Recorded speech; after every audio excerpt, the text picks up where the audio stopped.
So today we are going to start with the very basics कि computer fundamentals में होता क्या है। ये आप बचपन से पढ़ते आ रहे हो, जब से आप स्कूल में आपका कंप्यूटर सब्जेक्ट शुरू होता है। आजकल तो क्लास 1 से ही शुरू हो जाता है, पहले भी क्लास 3 से स्टार्ट हो ही जाता था। सो आप बताओ, आपने कब से शुरू किया था? When did you start computers in your school? तो तब से हम ये चीजें पढ़ते आ रहे होते हैं, ठीक है। बट अब आपको सिर्फ उनको रिवाइज करने की जरूरत है। सो कंप्यूटर अवेयरनेस जो आपका टॉपिक है, उस पे आपको इन टोटल 30 क्वेश्चंस आएंगे, है ना। और इन 30 क्वेश्चंस में से हर question is for 4 marks. Maths के भी 30 आते हैं। So 30 questions you get for computer awareness and 30 questions you get for maths. और बाकी के जो आपके 40 क्वेश्चंस होते हैं वो इंग्लिश और जीके के मिला के होते हैं, ठीक है। So plus 4 marks for each correct answer and -1 for each wrong answer. Just a second,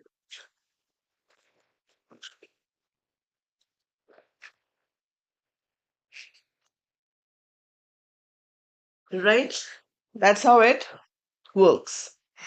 So plus 4 marks for each correct, -1 mark for each wrong answer. तो आपको तुक्के नहीं मारने। कंप्यूटर अवेयरनेस तो वी आर श्योर कि आप जितने भी मार्क्स का होगा आप सही कर लोगे, बिकॉज हम 1000 से भी ज्यादा एमसीक्यूज करेंगे, प्रैक्टिस करेंगे, तो उसमें से 30 तो जो आएंगे वो आपने करे ही होंगे। You should do it well if you prepare. I will be covering up GK and English के एमसीक्यूज भी जितने हो सकते हैं, एंड मैथ्स के मैंने आप लोगों को टॉपिक्स बताए हैं जो हम करेंगे। So first we'll finish the computer awareness section, ठीक है। कंप्यूटर अवेयरनेस सेक्शन खत्म करने के बाद हम मैथ स्टार्ट करेंगे, और जो क्विजेस हैं वो आपके वीकेंड्स पे क्विजेस ही चलेंगे। So Monday to Friday we will have classes 5 o'clock, ठीक है। और उसके बाद सैटरडे संडे को हम क्विज रखेंगे। जब हम जीके और इंग्लिश के क्वेश्चंस करना शुरू कर देंगे तो will start quiz for that. अभी के लिए कंप्यूटर अवेयरनेस होगा। तो चलो शुरू करते हैं फ्रॉम द वेरी बेसिक्स। तो सबसे पहले आपके पास आता है कि कंप्यूटर होता क्या है ना। सो कंप्यूटर होता क्या है? It is an electronic machine. Does anyone know the full form of computer? Computer word की एक फुल फॉर्म भी बनाई हुई है, मतलब ऐसे तो टेक्निकली नहीं है, but they have made a full form of computer. So किसी को पता है कंप्यूटर की फुल फॉर्म क्या होती है?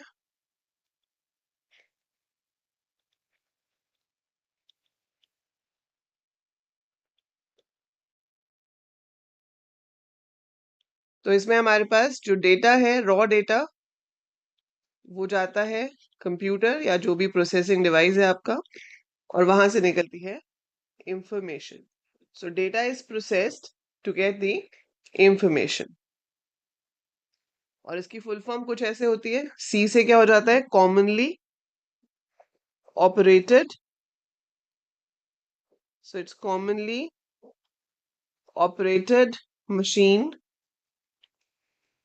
particularly used for technology, education and research. मतलब ये कोई ऐसे टेक्निकल डेफिनेशन नहीं है, फुल फॉर्म नहीं है, but as per the usage of computer and as per the applications of computer we can make such, ठीक है। और ये पूछा जाने के चांसेस भी बहुत कम है, बट फिर भी आपको पता होना चाहिए, ठीक है। सो कंप्यूटर में क्या होता है? Data is processed into information. तो जो हमारा डेटा है वो इंफॉर्मेशन में कन्वर्ट होता है। तो मेन काम आपका प्रोसेसिंग डिवाइस का क्या है? लेना, उसको प्रोसेस करना और उसको एज इंफॉर्मेशन प्रोवाइड करना, ठीक है। हाँ, एजुकेशन है, कैलकुलेशन की जगह ई है ना। बाकी ठीक है कार्तिक, वेरी गुड, ठीक है। सो हमारे पास कंप्यूटर का जो आर्किटेक्चर है उसको कहा जाता है von Neumann architecture. So von Neumann was the person, was the scientist जिन्होंने ये आर्किटेक्चर डिजाइन किया। और इस आर्किटेक्चर में ये कहा गया कि कंप्यूटर में पहले क्या जाएगा? Input. So we need to give the input to the computer, ठीक है। एंड देन वो प्रोसेस होगा, और प्रोसेस होकर आपको मिलेगा आउटपुट। इन सब के बीच में इंट्रोड्यूस की गई स्टोरेज। तो हमें जो भी काम हम कर रहे हैं वो कहीं ना कहीं स्टोर भी होना चाहिए। सो आपका प्रोग्राम भी स्टोर होना चाहिए, ठीक है। सो आपका प्रोग्राम का result, it should be saved in the memory somewhere. तो कहीं पर वो डेटा स्टोर होना चाहिए ताकि हम उसको बाद में भी रिट्रीव कर सकें, ठीक है। So that is said to be von Neumann architecture, which has these parts की इनपुट है, प्रोसेसिंग है, आउटपुट है और स्टोरेज है। इसी को ही हम ब्लॉक डायग्राम ऑफ कंप्यूटर भी कहते हैं। तो अभी आपके पास जब हम ब्लॉक डायग्राम की बात करते हैं तो ये प्रोसेसिंग किसके थ्रू की जाती है? सीपीयू के थ्रू। ठीक है। इनपुट हम कैसे देते हैं? तो जो चीज कंप्यूटर में जा रही है, मतलब जो हम उसको दे रहे हैं, यहाँ हमारे से जा रही है लेकिन उसके पास आ रही है। सो हम कंप्यूटर के पॉइंट ऑफ व्यू से सोच रहे हैं, जो उसके पास आ रहा है वो इनपुट है, और वो जो हमें दे रहा है, जो हमारे पास आ रहा है लेकिन उसके पास से तो जा रहा है, वो आउटपुट है। ठीक है। तो इनपुट क्या होगा? जैसे कि अभी मेरा जो वेबकैम है, उससे मेरी पिक्चर कंप्यूटर में जा रही है, आपको स्क्रीन पे ये पिक्चर दिख रही है। ठीक है। सो स्क्रीन पे जो मुझे पिक्चर दिख रही है वो आउटपुट है, लेकिन वो कैप्चर तो कर रहा है मेरी पिक्चर को, दैट इज इनपुट, है ना? मेरे हाथ में ये पेन है, अब मेरे पास यहाँ पेन टैब पड़ा है, मैं इस पे कुछ भी लिखती हूँ, ठीक है, तो वो क्या होगा? यहाँ से जा रहा है और अंदर दिखाई दे रहा है। तो मैंने जो यहाँ पे मूव किया वो प्रोसेस, वो इनपुट है, वो प्रोसेस हुआ, उसने देखा कि मैंने मूवमेंट कैसे करी है, जो भी मैंने मूवमेंट करी है उसके अकॉर्डिंग उसने यहाँ पे ड्रॉ कर दिया, वो आउटपुट है। सो इनपुट प्रोसेस आउटपुट हर चीज में यही होता है। सो कंप्यूटर के पास तो हर चीज जीरोस एंड वन की फॉर्म में, एवरीथिंग इज डिजिटल। तो जो भी हम इनपुट देते हैं वो लिया जाता है, वो जीरो वन की फॉर्म में प्रोसेस किया जाता है और फिर स्क्रीन पे दिखाया जाता है। सो इनपुट हो गया, आउटपुट हो गया। वेरियस डिवाइसेस आपको पता होने चाहिए कि आप कौन कौन से डिवाइसेस इनपुट के लिए यूज करते हो, कौन कौन से डिवाइसेस आउटपुट के लिए यूज करते हो। इसके ऊपर काफी क्वेश्चंस आ जाते हैं। Can you name a few input devices? एक तो मैंने लिख दिया कीबोर्ड, आप कुछ और इनपुट डिवाइसेस के नाम बता सकते हो? Tell me names of few more input devices.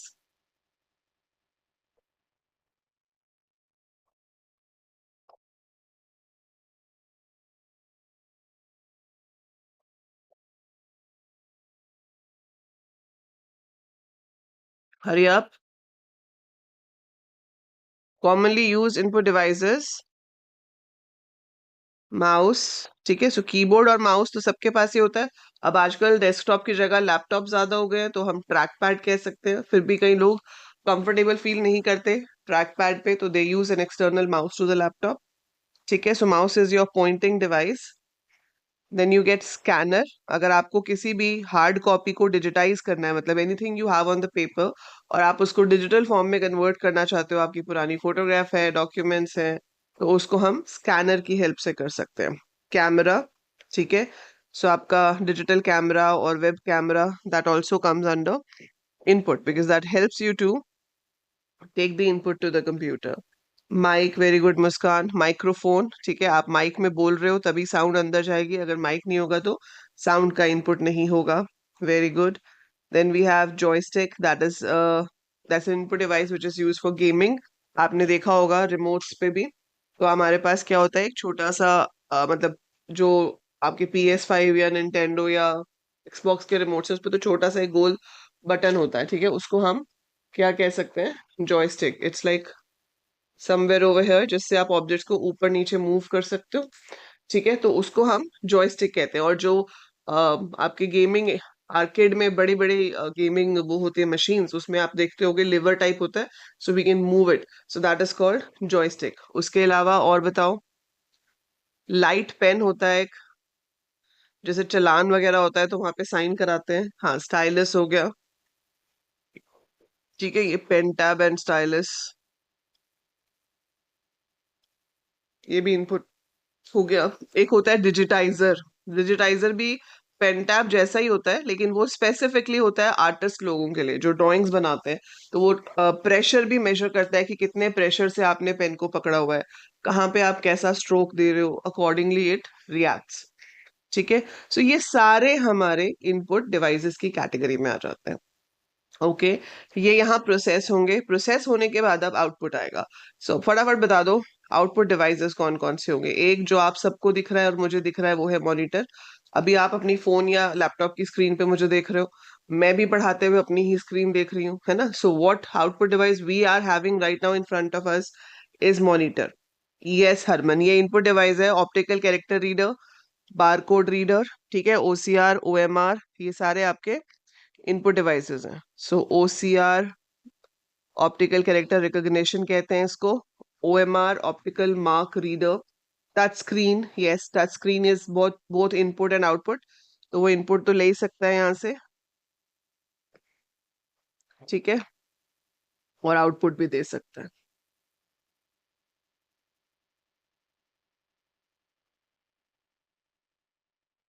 Monitor, printer, projector, speaker. Yes, so monitor से आपको इमेज दिखाई देती है, प्रिंटर से हम हार्ड कॉपी आउटपुट ले सकते हैं, so we can print anything on the paper.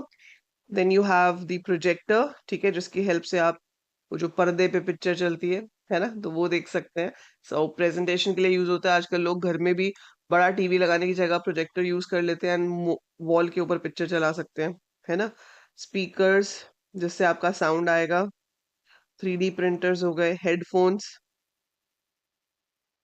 ठीक है। सो ये सारे हमारे आउटपुट डिवाइसेस हो जाते हैं। इसमें आपको पता होने चाहिए मॉनिटर के डिफरेंट टाइप्स, आपको पता होने चाहिए प्रिंटर के डिफरेंट टाइप्स। तो प्रोजेक्टर होता है, ठीक है। स्पीकर भी, ठीक है, स्पीकर है। हेडफोन हो गया, yes Harman, very good. Plotter, plotter is a special kind of printer which is used by architects. तो आर्किटेक्ट्स जो होते हैं वो प्लॉटर यूज करते हैं, because plotter is capable of drawing lines very well. तो जहाँ पे भी स्ट्रेट लाइंस, क्योंकि उनको अगर आपको मैप बनाने हैं घरों के, है ना, तो उसमें क्या होता है, कमरे का कितनी विड्थ होगी, हाइट होगी, तो वो बिल्कुल प्रिसिशन के हिसाब से लाइंस को ड्रॉ करता है। एंड पूरी ड्राइंग में मेजरली लाइंस ही होती हैं। So plotter is basically use to make those kind of sketches, those kind of floor plan जैसे आप कहते हो, ठीक है। अब अगर हम बात करते हैं मॉनिटर की, तो मॉनिटर में पहले होता था VDU. Anyone remembers the full form of VDU? VDU की फुल फॉर्म क्या होती है? वेरी गुड मुस्कान। वीडीयू की फुल फॉर्म क्या होती है? इसको मैं सेव करके आपको, और ये जो भी हम यहाँ कर रहे हैं, आप अपने खुद के नोट्स बना सकते हो। I will be giving you notes in the PDF form also. और जो भी हम यहाँ पर ये लिखेंगे, ये इमेजेस मैं आपको आपके व्हाट्सएप ग्रुप पे शेयर कर दूंगी, ठीक है, so that you can have these also with you as lecture notes, ठीक है जी। सो अब हम बात कर रहे हैं मॉनिटर के टाइप्स की।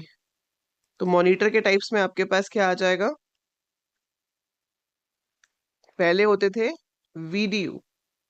VDU stands for visual display unit, ठीक है। So VDU stands for visual display unit. जो हमारे वो ऐसे वाली स्क्रीन्स होती थी ना, ऐसे को पीछे ऐसे जाता था, जो भी, मेरी ड्राइंग इतनी अच्छी नहीं है बट या, सो सम सॉर्ट ऑफ जो टीवी जैसे दिखते थे पहले, so that was your monitor, ठीक है। उसके साथ कीबोर्ड फिर हम अलग से लगाते थे, माउस होता था, और वो सब सीपीयू के साथ ऐसे वायर से कनेक्टेड होते थे। तो पहले तो ऐसा होता था। अब उसके बाद आपके पास फ्लैट स्क्रीन्स आ गई, है ना। तो फ्लैट स्क्रीन्स में हमारे पास बहुत सारी ऑप्शंस आ गई। तो पहले एक आई थी प्लाज्मा, ठीक है। प्लाज्मा के बाद आपके पास एलसीडी। एलसीडी की फुल फॉर्म देखो, जहां पे भी एब्रीविएशन दिखेगी ना, just go for the full form, क्योंकि फुल फॉर्म आपसे किसी भी चीज की पूछी जा सकती है जो कंप्यूटर साइंस से रिलेटेड है। So it's liquid crystal display, ठीक है। फिर आजकल हम क्या यूज करते हैं? एलईडी। एलईडी क्या है? लाइट, हाँ। ओएलईडी में ओ का मतलब क्या होता है? लाइट एमिटिंग डायोड, ठीक है। सो इसमें डायोड क्या होता है? एक छोटा सा सर्किट होता है जिसमें जब करंट पास होता है तो वो लाइट अप होता है। सो बहुत सारे एलईडीज को मिलाकर आपकी स्क्रीन बनती है, ठीक है। अब वेरी गुड। तो इससे आपकी जो रेजोल्यूशन है वो और अच्छी अच्छी होती जा रही है, और पिक्चर क्वालिटी इंक्रीज होती जा रही है। So since it's increasing the resolution, the picture quality is also increasing. Does anyone know what do we mean by the term resolution? Resolution से आपका क्या मतलब है? हम कहते हैं ये इसकी फोन की रेजोल्यूशन बहुत अच्छी है, ये वाला टीवी ले लो, ये 4K है ना, इसकी पिक्चर क्वालिटी बड़ी अच्छी आएगी, ये 8K है, इसकी रेजोल्यूशन अच्छी है। What do you mean by the term resolution?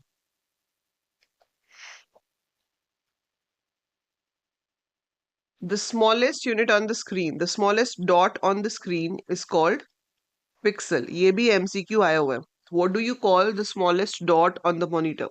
So the smallest dot on the monitor is called pixel. ठीक है. और resolution क्या होता है? Number of pixels. Very good. So resolution is number of pixels on the screen horizontal by vertical. तो horizontally और vertical को जैसे आप लेते हो 1024 by 980, so that means horizontally 1024 एक लाइन को बनाने के लिए पिक्सल्स चाहिए और 980 चाहिए ऐसे बनाने के लिए। ठीक है, so resolution is how many pixels you have, so multiply करके जो आएगा that is used to display image. जितनी ज्यादा रेजोल्यूशन होती है उतनी पिक्चर की डिटेल्स वो अच्छे से कैप्चर कर सकता है ना, तो उतनी डिटेल्स अच्छे से कैप्चर कर सकता है तो पिक्चर क्वालिटी अपने आप इंक्रीज हो जाती है। ठीक है, so that is resolution pixel. फिर एक होता है टर्म आस्पेक्ट रेशो, जो स्क्रीन्स के लिए आपको पता होनी चाहिए। सो आस्पेक्ट रेशो क्या होता है? Number of pixels required to make same size line horizontally as well as vertically. तो अगर आपको सेम साइज की लाइन बनानी है इन टर्म्स ऑफ मीटर्स और सेंटीमीटर्स, हॉरिजॉन्टली एंड वर्टिकली, तो जितने पिक्सल्स चाहिए होंगे उसको हम एस्पेक्ट रेशियो कहते हैं। So number of pixels required to make same size line horizontally and vertically. So ये सारी टर्म्स मुझे स्क्रीन के पॉइंट ऑफ व्यू से पता होनी चाहिए कि वीडियो क्या होता है, plasma screens, LCD, LED, pixel क्या होता है, रेजोल्यूशन क्या होता है, एस्पेक्ट रेशियो क्या होता है। सो बाय डिफॉल्ट जो नॉर्मल एस्पेक्ट रेशियो है वो 3:4 की होती है। ठीक है, कि आपकी जो ये स्क्रीन है ये बड़ी है, सो इधर हम 4 पिक्सल लेंगे और ऐसे हम 3 पिक्सल लेंगे तो वो सेम लेंथ की साइज, सेम लेंथ की लाइन क्रिएट करेगा। So aspect ratio is 4:3 horizontal by vertical. तभी देखो ये भी आपके जो होते हैं, जो भी रेजोल्यूशन आप नॉर्मल स्क्रीन की देखोगे वो 4:3 की रेशो में ही होती है। ठीक है, सो ये हो गया आपका मॉनिटर। अब बात करते हैं प्रिंटर की। तो मुस्कान ने अभी बताया था कि प्रिंटर हमारे दो तरह के होते हैं, है ना मुस्कान? कौन कौन से? Impact printers and non impact printers. तो प्रिंटर क्या करते हैं? They generate hard copy of the out. So ये आपको आपके आउटपुट की हार्ड कॉपी जनरेट करके देते हैं। ठीक है, so we have two categories, impact and non impact printers. Can you name a few? मैं तब तक आपको डेफिनेशन बताती हूँ। सो इम्पैक्ट प्रिंटर वो होता है जहां पर प्रिंटिंग हेड पेपर को टच करता है। So if your printing head is getting in touch with the paper directly, it is said to be impact printer. If your printing head does not touch the paper directly, it is a non impact printer. हाँ, ये तो सारे mix बता दिए ना कार्तिक आपने, अलग अलग कैटेगरी में बताओ। So here there is a direct contact of printing head and paper, और यहाँ पर there is no direct contact. So there is no direct contact between printing head and paper. So example of impact is dot matrix printer. ठीक है, so ये बहुत आवाज करते हैं impact printers, they make lot of sound. आजकल तो use ही नहीं होते, बट डॉट मैट्रिक्स फिर भी आपको शायद किसी बैंक में कहीं दिख जाए। ठीक है, but nowadays it's not used. Then we have daisy wheel printers, we have drum printers। ये सारे हमारे इम्पैक्ट प्रिंटर्स होते हैं। नॉन इम्पैक्ट में आपके पास इंकजेट प्रिंटर जो हम घरों में यूज करते हैं। आजकल लेजर प्रिंटर भी बहुत कम अमाउंट में मिल जाते हैं, मतलब they are not that expensive now, so they can also be use at home.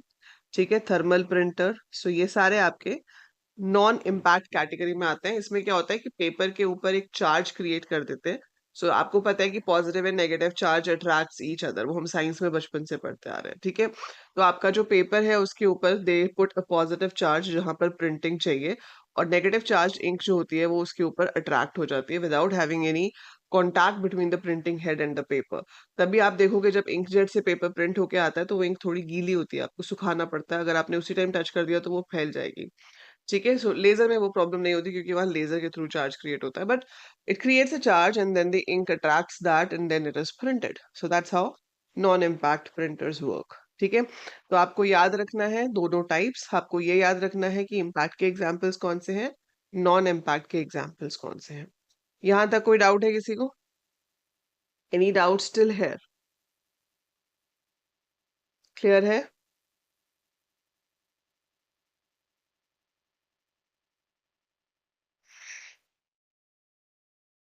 आगे चलें?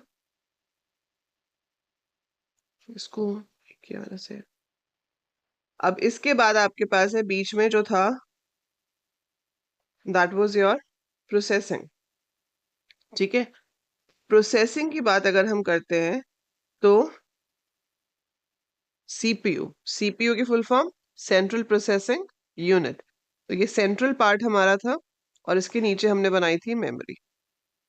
सो यहाँ पर मेमोरी आप एक सीपीयू के अंदर भी लोगे और एक यहाँ पर आ जाएगी secondary memory. CPU is central processing unit. So central processing unit, which further has three major parts, which is ALU, MU, and CU, which interact with each other. ठीक है, so ALU stands for arithmetic logic unit. So ALU की full form है arithmetic logic unit. MU stands for memory unit and CU stands for control unit. So we have arithmetic, logic unit, memory unit, control unit. ठीक है, अब control unit controls everything. So control unit को हम यहाँ बीच में भी बना सकते हैं, यहाँ मेमोरी यूनिट बना दो। सो इससे क्या होगा कि आपका कंट्रोल यूनिट जो है वो सबको कंट्रोल करा, so it's a central part.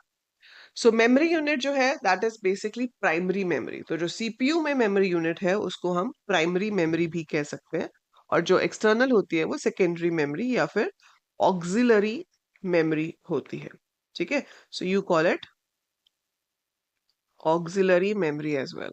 सो इसको आप ऑक्सिलरी मेमोरी कह सकते हो, और ये आपकी मेन मेमोरी या फिर प्राइमरी मेमोरी हो जाती है। अब इसके भी फर्दर पार्ट्स होते हैं but we will go to them. First हम डिस्कस करते हैं एएलयू क्या होता है। सो अरिथमेटिक लॉजिक यूनिट नाम से पता चल रहा है, जो भी अरिथमेटिक कैलकुलेशंस होंगी, जो भी लॉजिकल ऑपरेशंस होंगे, कुछ कंपेयर करना है, किसी चीज पे काम करना है, रिजल्ट्स चाहिए, तो वो सब कैलकुलेशंस, कंपैरिजन सब आपका एएलयू करेगा। So arithmetic logic unit is responsible for doing that.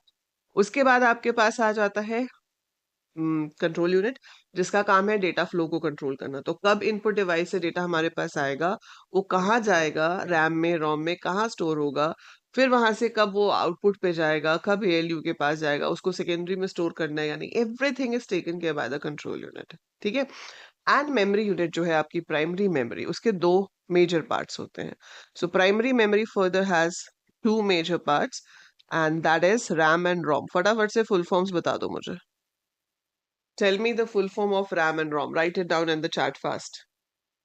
What is the full form of RAM and what is the full form of ROM?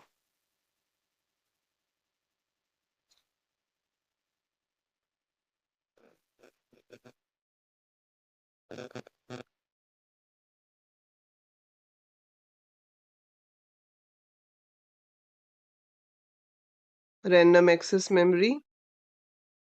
ठीक है, RAM की full form होगी random access memory. And what about ROM?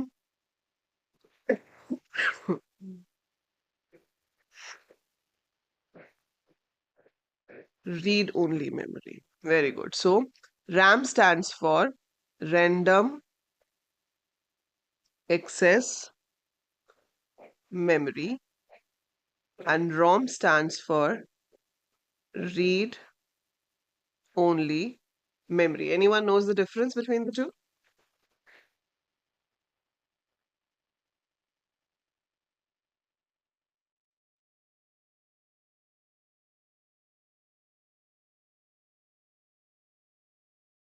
Difference क्या होता है दोनों के बीच में?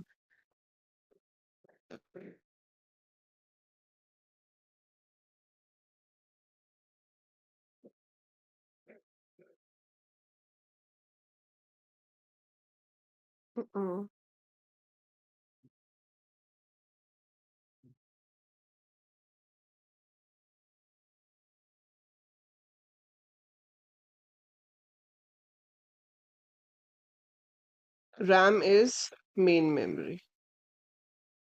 ठीक है, मेन मेमोरी तो दोनों ही है, फर्क क्या है दोनों में?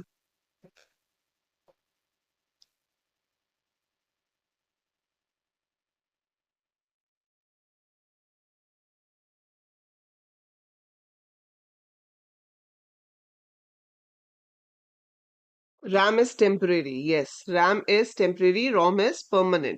इसका जो टेक्निकल वर्ड है वो हम ये कह सकते हैं कि जो RAM है वो वॉलेटाइल होती है और जो ROM है वो नॉन वॉलेटाइल होती है। ठीक है, सो वॉलेटाइल का मतलब क्या है? जिसमें जो भी डेटा है that will be erased the moment power is gone. तो जैसे ही पावर जाएगी आपका डेटा सारा इरेज हो जाएगा। वेरी गुड हरमन, ठीक है।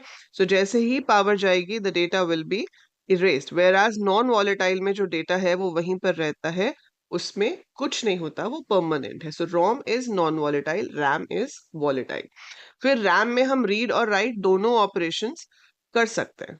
ठीक है, so we can do both read and write operations, लेकिन ROM as the name suggest read only memory है, तो वहां पर आप सिर्फ क्या कर सकते हो? रीड ऑपरेशन ही परफॉर्म कर सकते हो, राइट नहीं कर सकते। दूसरा आपके पास मेजर डिफरेंस आता है कि दोनों किस पर्पस के लिए यूज होते हैं। ठीक है, so what is the purpose, like what is the purpose of RAM and what is the purpose of ROM? Any ideas? What is the purpose of RAM and what is the purpose of ROM? हम RAM में क्या store करते हैं और ROM में क्या store करते हैं?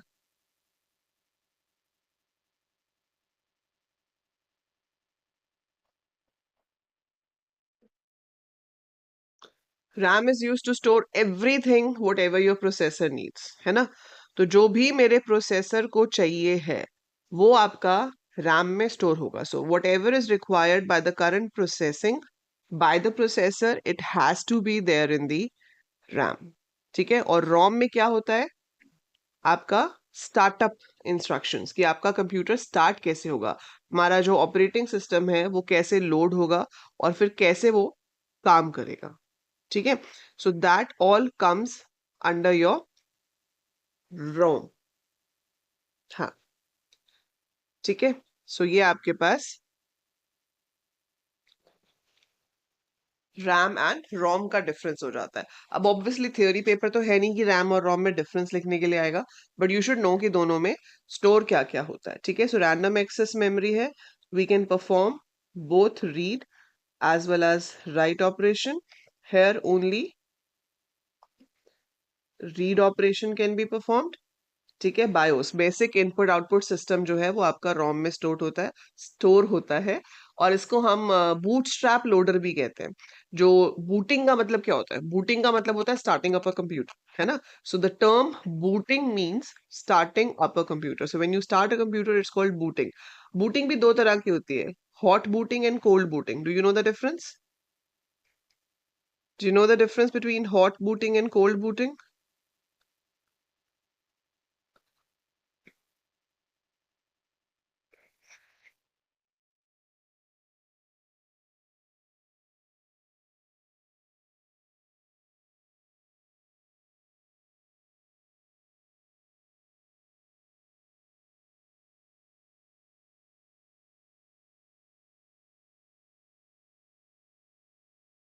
हाँ जी, बताइए, किसी को पता है? ये देखो, ये जो आप पढ़ रहे हो ना, जितना भी आप एंट्रेंस एग्जाम के लिए पढ़ रहे हो, ये आपको आगे भी काम आएगा। जब आप फर्स्ट सेमेस्टर में जाओगे तो आपका सब्जेक्ट आएगा fundamentals of computers and IT. उसमें फिर से यही सब कुछ है। तो एंट्रेंस की तैयारी के लिए तो ये चाहिए ही। एंट्रेंस के बाद आपका सेमेस्टर वन का एक सब्जेक्ट भी इसमें कवर हो जाता है। ठीक है, सो रैम क्या है? Volatile, this is non volatile. ठीक है, so volatile is data is erased as power goes off, data is permanent। Hot booting means to reboot computer without power off. नहीं, हॉट बूटिंग, हाँ, रीस्टार्ट करना basically. अगर आप अपने system को restart करते हो वो हॉट बूटिंग है, वो चल ही रहा था, आपने सिर्फ उसको रीस्टार्ट कर दिया। और कोल्ड बूटिंग होता है जब आपका सिस्टम बिल्कुल बंद था, इट वाज ऑफ और आप उसको अब ऑन कर रहे हो. सो अगर वो बिल्कुल ऑफ था एंड यू, हाँ, पूरा पावर ऑफ करके दोबारा से स्टार्ट किया है तो वो कोल्ड बूटिंग है. लेकिन अगर रीस्टार्ट ऑप्शन से शट डाउन किए बिना सीधा स्टार्ट कर लिया तो वो आपका हॉट बूटिंग है. ठीक है. सो रैंडम एक्सेस मेमोरी हो गया, रीड ओनली मेमोरी हो गया, then it is volatile, it is non volatile, that means the data is erased as power goes off. इसमें डेटा इज परमानेंट. ठीक है. It stores everything which is required for the current processing by the CPU. So it stores everything. Everything का मतलब है data and programs required by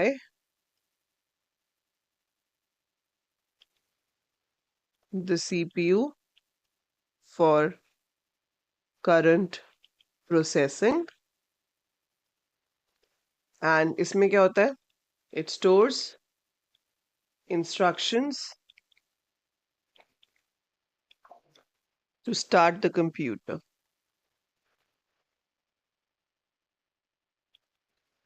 Also called as bootstrap loader. And it also manages BIOS, basic input output system. ठीक है. इसमें read and write both operations can be performed, और इसमें only read operation can be performed. Then we have types of RAM, static and dynamic. So RAM के जो types हैं वो होते हैं static and dynamic. दो तरह की RAM होती है. ROM के जो types हैं इसमें आपके पास एक तो ROM है, फिर PROM है, EPROM है and EEPROM है. तो पहले ROM के types डिस्कस करते हैं. PROM का मतलब है प्रोग्रामेबल रीड ओनली मेमोरी. सो इसको जो चिप होती है वो बिल्कुल ब्लैंक होती है, उसको एक बार प्रोग्राम किया जा सकता है. So once you program it उसके बाद हम उसको इरेज नहीं कर सकते, वो प्रोग्राम हो गई, वो वही रहेगा. We can not change that, it's read only. So that is PROM. फिर I erasable programmable read only memory which is EPROM. So erasable programmable read only memory का मतलब है कि उसमें जो इंस्ट्रक्शंस हैं वो इरेज हो सकती हैं, लेकिन उसके लिए यूवी रेज यूज होती थी. सो यूवी रेज का इस्तेमाल करके हम उसको इरेज कर सकते थे एंड देन रीप्रोग्राम कर सकते थे. ठीक है. तो UV rays are not that safe to use, तो वहां पर और इन्वेंशंस की गई और फिर निकाली EEPROM, electronically erasable programmable read only memory. तो अब वो आपके इलेक्ट्रॉनिक सिग्नल्स की हेल्प से ही इरेज हो सकती है, इलेक्ट्रिकल सिग्नल से इरेज हो सकती है और फिर रीप्रोग्राम हो सकती है, जो आज की डेट में यूज होती है. आपने कभी देखा हो जब आप सिस्टम स्टार्ट करते हो, अगर आप विंडोज यूज कर रहे हो तो आप F10 या F11 प्रेस करते हो तो एक ब्लू स्क्रीन आ जाती है जहां से हम चूज कर सकते हैं कि बूटअप डिवाइस क्या होना चाहिए, बायोस इंस्ट्रक्शंस क्या होनी चाहिए. So that is basically your ROM. If you make changes over there तो वो चेंजेस आपकी रोम में होते हैं क्योंकि वो आपका बूटस्ट्रैप लोडर है. ठीक है. Anyone knows the difference between static and dynamic RAM now? ये तो रोम के डिफरेंसेस हो गए, अलग अलग तरह की रोम. अब अगर हम रैम की बात करें तो do you know what's the difference between different type of RAMs? Static and dynamic RAM में क्या डिफरेंस है?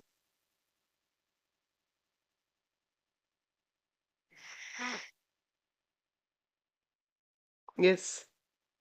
What is the difference between static and dynamic RAM?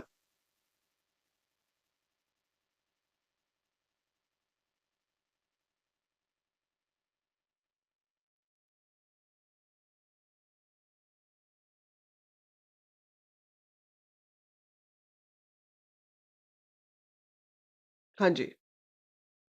Static RAM में हमें कंटिन्यूअस पावर सप्लाई देनी पड़ती है ना? So we have to give continuous power supply for the static RAM.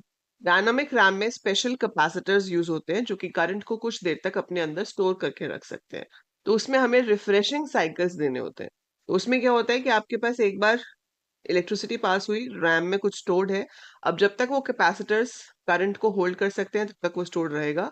After that we need to refresh it. ठीक है. So that's how it works, right? Cache memory तो अलग होती है रचित. हाँ, डायनामिक ही यूज होती है कैश में भी, but cash is even faster than RAM. So cash आपकी रैम से भी ज्यादा फास्ट होती है. सो कैश मेमोरी इज जो चीज आपका सीपीयू सबसे ज्यादा यूज कर रहा है, बार बार यूज हो रही है, तो उसको हम कैश मेमोरी में स्टोर कर लेते हैं so that we save our time. तो उसमें हमारा टाइम जो है वो काफी हद तक सेव हो जाता है। ठीक है, फाइन। सो यहां तक कोई डाउट है किसी को?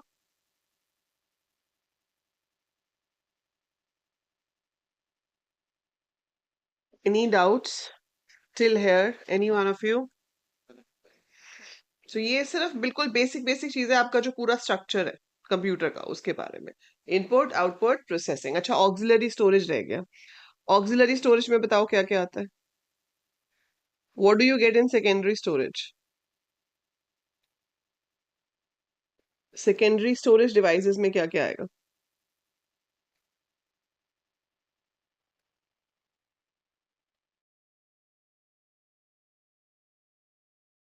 गूगल ड्राइव, क्लाउड बेटा। सेकेंडरी स्टोरेज में आपका CD, magnetic disk, magnetic tape, hard disk, pen drive, ये सब आ जाएगा, ब्लू रे डिस्क। ठीक है। और जो गूगल ड्राइव है, आई क्लाउड है, ये सब क्लाउड कंप्यूटिंग के अंदर आता है। So this comes under cloud computing. हमारे पास ये डायरेक्ट नहीं है। ठीक है, so we have it under cloud computing. Fine. तो अच्छा, मेरे को एक चीज बताओ, अब जो क्विज है आपका, shall I give you link? आप स्टूडेंट पेज पे करना चाहते हो? मैं आपको लिंक दे देती हूँ एक क्विज का। I will share the link in the WhatsApp group. फिर आप स्टूडेंट पेज पे, ठीक है, कॉम्पिटेटिव उसमें होगा, but you can do at your own pace. तो आप अपने पेस पे उसको कर सकते हो। फाइन। एंड जो हम वीकेंड पे क्विज करेंगे वो इंस्ट्रक्टर पेस्ड होगा, मतलब वो मैं आप लोगों के साथ करूंगी। बट क्लास के बाद अगर मैं क्विज दूंगी तो that will be student paced, that is only for your practice.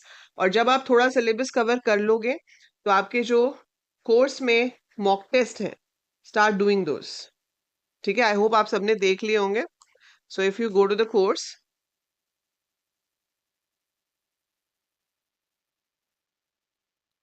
So course के अंदर we have many mock tests for computer awareness. और वो टेस्ट सारे आपको तब तक देने हैं जब तक हर टेस्ट में फुल मार्क्स नहीं आते। सो अगर आपके टेस्ट में फुल मार्क्स नहीं आ रहे हैं, learn from your mistakes, after certain days give that test again. तो आपको बार बार देते रहना है जब तक you don't make sure that you are getting full marks in that. ठीक है, सो ये आपका कोर्स है। इस कोर्स के अंदर जाना है आपने, और यहाँ पर जब आप कंटेंट में जाओगे, ठीक है, यहाँ पे एमसीक्यू की पीडीएफ्स भी हैं। अगर अपने आप से प्रैक्टिस करना चाहते हो तो यहाँ से भी आप कर सकते हो। You don't have to wait कि जब तक मैं करूंगी तभी करोगे। If you have time, go ahead. आपके पास पिछले साल की लाइव क्लास रिकॉर्डिंग्स भी यहाँ पर हैं। So if you want to go for a topic before we do here, you can do, otherwise हम तो लाइव करेंगे ही। Previous year papers are here. जितने भी आईपीयू सीईटी के लेटेस्ट सिलेबस के हिसाब से जितने पेपर्स हैं वो सब इसके अंदर हैं। बाकी जो आपको मार्केट में बुक्स वगैरह में मिलते हैं, अब उस तरह से पेपर्स नहीं आते हैं। ठीक है, तो वो आउटडेटेड है। So you have to rely on these papers. तो जो यहाँ पर पेपर्स अपलोडेड हैं आपके प्रीवियस ईयर पेपर्स, आप इनको देखोगे। ठीक है, ये वाले जो हैं, और इन्हीं पेपर्स की तरह क्वेश्चंस आपको आएंगे। राइट। तो अरिहंत में या आर गुप्ता में जो भी बुक्स हैं, ठीक है, वो कंटेंट वाइज अच्छी हैं, आपको करनी चाहिए अगर आपके पास टाइम है, बट क्वेश्चंस इस तरह के आते हैं। ठीक है, जैसे पहले क्या होता था कि साइंस कॉमन था, सब कुछ आता था साइंस में। अब साइंस जो है आपका वो आईटी से रिलेटेड ज्यादा आता है। जीके, मतलब जीके पहले कॉमन था, अब जीके साइंस एंड आईटी से रिलेटेड आता है। ऐसे ही और भी चीजों में आपके पास थोड़े थोड़े चेंजेस हैं। सो ये आपके पास पूरे मॉक टेस्ट हैं। ठीक है, सो आप ये मॉक टेस्ट करेंगे, जितने जैसे जैसे सीखते जाओगे करते जाओ। ठीक है, इसमें से अगर आपके कोई फ्रेंड है जो अभी सोच रहे हैं कि हम ज्वाइन करें कोर्स या नहीं करें, तो ये कुछ मॉक टेस्ट हैं विच आर अनलॉक, जिसके आगे लॉक नहीं आ रहा है, आप देख सकते हो, वो फ्री हैं, anybody can try these mock test. ठीक है, एंड अभी ऑफर इज गोइंग ऑन। अभी जब तक आपकी डेट है रजिस्ट्रेशन की, ठीक है, 31 मार्च तक। अब जब रजिस्ट्रेशन की डेट खत्म हो जाएगी, that means you are into the full swing of preparation, then off भी नहीं रहेगा। So please share with your friends who all are interested to join for this. अपना कंपटीशन बढ़ाओ, है ना। मजा तो तभी आता है ना जब दोस्त भी सेम कोर्स कर रहा हो। So do share with them, so that हम यहाँ पर एक हेल्दी वे में सीखेंगे भी, compete भी करेंगे, and definitely AL coders are going to win. Best colleges में, जैसे कि पिछले इतने साल से एएल कोडर्स ही होते हैं। जब आप जाओगे किसी भी टॉप कॉलेज में, चाहे वो एमएसआईटी हो, चाहे वो विप्स हो, चाहे जिम्स हो, चाहे आईटीएम हो, आपको आधे से ज्यादा सीनियर्स ऑलमोस्ट सब एएल कोडर्स वाले मिलेंगे। ठीक है, so we have a big circle in all the top colleges, so don't worry. आपके पास अपने ही कम्युनिटी के बंदे हर जगह हैं, राइट? सो आप क्विज करोगे अभी, and I will see you tomorrow at the same time 5 PM will have class Monday to Friday. Quiz का टाइम आपको व्हाट्सएप ग्रुप पे इन्फॉर्म कर दिया जाएगा फ्राइडे को कि सैटरडे को कितने बजे क्विज होगा। ठीक है, मोस्ट प्रोबेबली आफ्टरनून्स में होगा। सो that is it for today. I will share the quiz link in the WhatsApp group. वहां से आप क्विज स्टार्ट कर सकते हो।